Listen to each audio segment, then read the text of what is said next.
चाय से शुरू हुई थी सरकार और गाय पे अटक गई और विकास की मौसी 10 साल में रास्ते में भटक गई।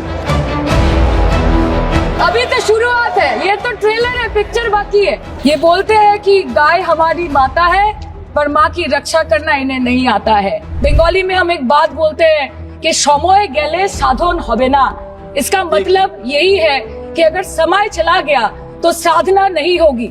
और 3 से 303 से 240 के आंकड़े बोलते हैं कि इस बार जो आप चले गए तो दोबारा लौटने की संभावना नहीं होगी। ये पहली बार की माननीय सदस्य सुना जी हाँ, बहुत अच्छी है सर, सुनिए इनका आप बीच में मत टोकना उनको और सलाह मत देना, आप पीछे सीट पे चल जाओ। धन्यवाद अध्यक्ष महोदय, आपने मुझे बोलने का मौका दिया। मैं जादवपुर लोकसभा क्षेत्र से पहली बार चुनकर इस सदन में आई हूँ और मैं धन्यवाद देना चाहती हूँ मेरी लीडर ममता बनर्जी और अभिषेक बनर्जी का और जादवपुर लोकसभा क्षेत्र के सारे वोटरों का जिन्होंने मुझे भारी बहुमत से जिताया और इस सदन में भेज के बीजेपी को एक पैगाम दिया कि पश्चिम बंगाल में माननीय सदन में इन नेताओं को धन्यवाद नहीं होता। आप और ये संदेश सर, ये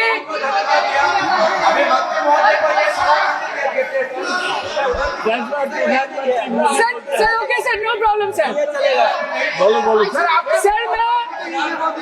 सर मैं धन्यवाद देना चाहती हूँ जादवपुर लोकसभा क्षेत्र के लोगों का जिन्होंने मुझे भारी बहुमत से यहाँ पे जिता के भेजा और ये पैगाम दिया कि पश्चिम बंगाल में नफरत की रणनीति और धोखेबाजी की राजनीति नहीं चलेगी। अध्यक्ष महोदय, मैं उम्मीद करूंगी कि आज आप मुझे पूरा बोलने का मौका दें, क्योंकि हाल ही में हुए नीति आयोग की जो मीटिंग हुई थी वहां पे हमारी माननीय मुख्यमंत्री, जो देश की एकमात्र महिला मुख्यमंत्री भी है, उनका माइक बीच राह में ऑफ कर दिया गया था। वो बंगाल के अरे अभी तो शुरुआत है, ये तो ट्रेलर है, पिक्चर बाकी है। अध्यक्ष महोदय, मैं आपसे ये बोलना चाहती हूँ कि वो बंगाल के हक के लिए यहाँ पे सवाल उठाने आई थी, वो बंगाल के लोगों की बात रखने यहाँ पे आई थी, लेकिन उनका माइक ऑफ कर दिया गया। आपके माध्यम से मैं इस सदन में उपस्थित वहाँ जो बैठे हैं माननीय सदस्य, कोई भी नीति आयोग या कोई भी घटना को सर एक लाइन आप डिलीट करेंगे सर, एक लाइन सर, मैं यही बताना चाहती हूँ कि बंगाल के लोगों का गला घोटने का काम किया गया और उनकी आवाज को बंद करने का काम किया गया।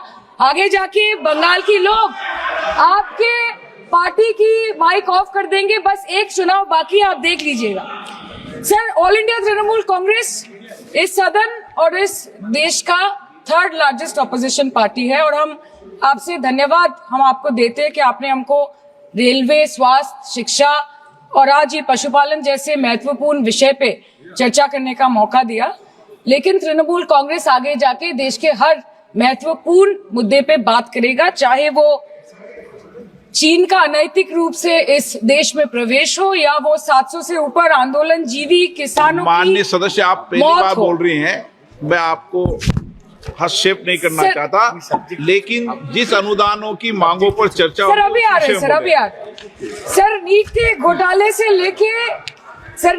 घोटाले से लेके जीएसटी के बोझ तक, एयरपोर्ट की छत टूट जाने से लेके रेल पटरी से छूट जाने तक तृणमूल कांग्रेस के सदस्य, हर सांसद देश के हर गंभीर मुद्दे पर चर्चा करेंगे। बस यही आपको बोलना। हमारे किसान अपनी मवेशी को, अपनी फसल को माँ की तरफ पूछते हैं, जिस खेत में वो हल चलाते हैं उस जमीन को नमन करते हैं। But does this major sector get support from the government? Sir, Indian agriculture supplies around 58% of India's livelihood and is a principal source of income for half of the population, accounting for 17 to 18% of the country's GDP.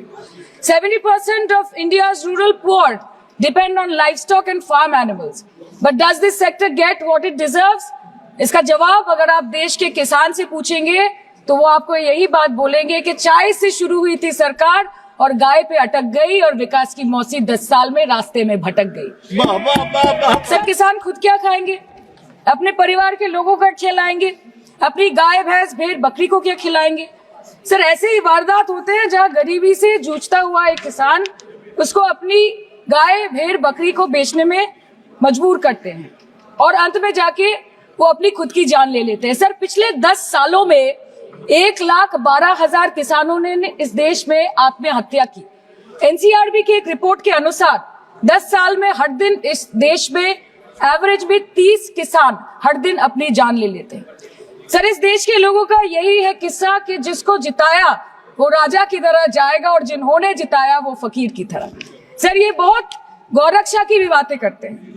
देश के लोगों को ये पता होना चाहिए that there is a fodder crisis in India and the union minister has himself stated in a written reply in Rajya Sabha that yes, the country is deficit in fodder. So it means that cows are dying without food in government owned goshalas, especially the BJP ruled state. तो sir, पहले खाना ही नहीं मिला, fodder crisis, फिर मिल भी जाए तो इतना महंगा कि किसान खरीद ही नहीं पा रहा है, फॉडर इन्फ्लेशन, और सर खाना मिल भी जाए तो पशुओं की बीमारी। उससे मुकाबला करने के लिए सरकार ने क्या किया? ये बोलते हैं कि गाय हमारी माता है, पर माँ की रक्षा करना इन्हें नहीं आता है। अध्यक्ष महोदय, हम सब जानते हैं कि इस मिनिस्ट्री के अंतर्गत डेयरी भी आता है और भारत इस पूरी दुनिया में दूध के उत्पादन में नंबर 1 है, contributing to almost 24.46% of global milk production. But since the government has not been able to bridge the gap between demand and supply, it has successfully turned the country from being the largest producer of milk to an importer of milk. In the last 10 years, due to the stagnation in milk production, the gains of white revolution has been systematically whitewashed. The dairy farmers are forced to throw buckets of milk on the highway protesting against meager remuneration for their produce. आम आदमी के दूध, छाछ, लस्सी, दही, पनीर पर 5% की GST, cream, condensed milk, मक्खन, घी पर 12% की जीएसटी और अमीरों के हीरो पर सिर्फ 1.5% की जीएसटी। सरकार उनको रिलीफ नहीं देती है जो विदेश में जाके मिल्क शेक और लाते की चुस्कियां लगाते हैं। ये सरकार उनको रिलीफ नहीं देती जो आम आदमी 2 पैकेट दूध खरीदने से पहले 10 बार सोचता है। सर, बचपन से हम सुनते आए थे कि संडे हो या मंडे रोज खाओ अंडे। India rank 2nd in egg production in the world और अंडे का फंडा यही है सर कि भारत के बच्चों के किस्मत में महीने में एक अंडा नहीं मिलता। मिड डे मील के चलते हफ्ते में अगर एक आध अंडा मिल भी रहा था तो कहीं धर्म के नाम पे तो कहीं महंगाई के चलते उसे बंद करने की मांग उठ रही है। Sir, more than 50% children under the age of 5 suffer from chronic malnutrition in the country and roughly 17% children are underweight, and yet most BJP ruled states do not serve eggs in midday meal scheme. This is the example of Poshan Kal in India. Sir, अंत पे आते हैं मच्छी पे। आप लोगों को ज्यादा पसंद नहीं, पर हम क्या करें, हम तो माछे भाते बंगाली है, हमको तो बोलना ही पड़ेगा। And not to forget that 2.8 crore fisher folk are employed directly in catching fish in the country and millions are employed in the value chain of selling fish and aquaculture. India stands 3rd in the world in the terms of fish production, contributing to 8% of global fish production and ranked 2nd in aquaculture production.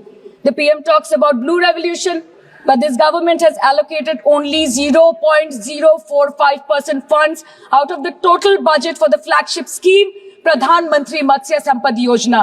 Even after this meager allocation, they did not utilize 39% of the funds, and in 23-24, they did not utilize 24% of the funds allocated. Madam, मैं बस ये कहना चाहती हूँ कि इस BJP सरकार ने पिछले 10 सालों में इस देश के लिए क्या किया, उससे बड़ी तालिका बनेगी कि 10 साल में क्या क्या कर सकते थे पर किया नहीं।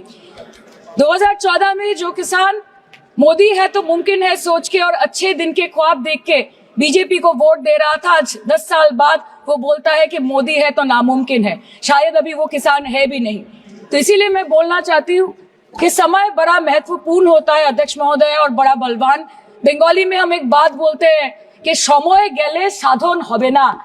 इसका मतलब यही है कि अगर समय चला गया तो साधना नहीं होगी, अगर भक्त रूठ गए तो आराधना नहीं होगी। और 3 से 303 से 240 के आंकड़े बोलते हैं कि इस बार जो आप चले गए तो दोबारा लौटने की संभावना नहीं होगी। तो यही बोल के मैं अपनी बात खत्म करती हूँ। Thank you so much.